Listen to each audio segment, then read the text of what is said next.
Hey there, Animalting here with a weird video. A couple of nights ago I was watching Bakemonogatari, which is a great series, though at one point I fell asleep for the second time, and that got me thinking about other series which I have slept through.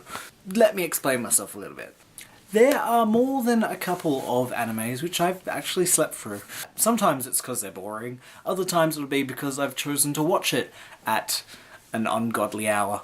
And that's what I wanted to explore in this video, which is kind of stupid now that I think about it. Before I get started, two things. I'm not saying anything about the series being bad. There are some genuinely great series in here, which I've just been unconscious during. Two, some of these animes have resulted in rather interesting dreams, including one with subtitles. So I thought I'd start with Dot Hack Sign, which I watched mainly because I really like Dot Hack Legend of the Twilight. Interesting thing about this series, it features a main character who is in a coma. Now, nothing bad about this series, it's pretty good, very relevant to a couple of other animes coming out at the moment which are about people getting trapped inside games. The thing about this series is that it does have long bits of just scenery. It did put me to sleep a few times.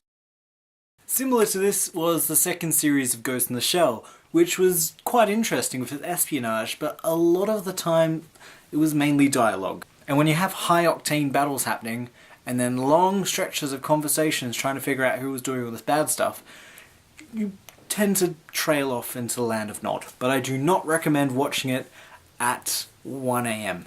Which reminds me, I fell asleep in front of the latest episode of Silver Spoon the other night because it was 1 AM.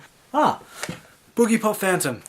This is one of those series which has depth to it. Not only depth, it's mainly shot in this green tone that they have on the cover. And the entire series is like that. The art style is completely dull. And for a lot of it I was trying to find the depth to it. Though it came to a point where I was just getting annoyed and tired. Thanks, lawnmower. Capping off that would also be Amagami S.A.C, which by all means is a much loved series, and I'd be lying if I didn't say I enjoyed a little bit of it, but the series as a whole, through sheer force of will, I watched the entire series and it still makes me tired. Now there's more to this than me just bagging out classic anime. Well, actually there's more classic anime to bash, because I've actually fallen asleep during Pokemon. When they started re-releasing the Pokemon on DVD, I started watching them and I loved them, and a lot of the episodes I would watch well up to 5 AM, and then slowly they would wear down my consciousness until I was asleep. And that went on for a couple of months. And I think it did something to my brain. Once again, I'd like to reiterate that I'm just talking about anime that I've been watching and then fallen asleep during, which is such a dumb idea. Last of all, Gundam Seed Destiny. I was a huge fan of Gundam Seed, and so when I watched this, it was a bit of a letdown. A little bit. It just felt a bit stretched because it was 50 episodes long, and I'm very much into marathoning episodes until my conscious state is gone. But I got to have a dream about giant robots fighting things, which was a bit similar to Pacific Rim, so I will be suing the director.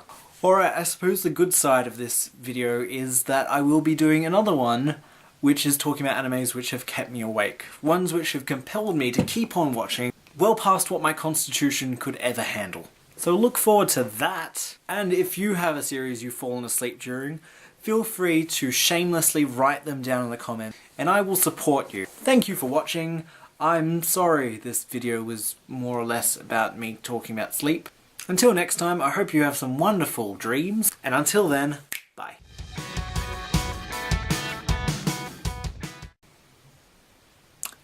Ooh.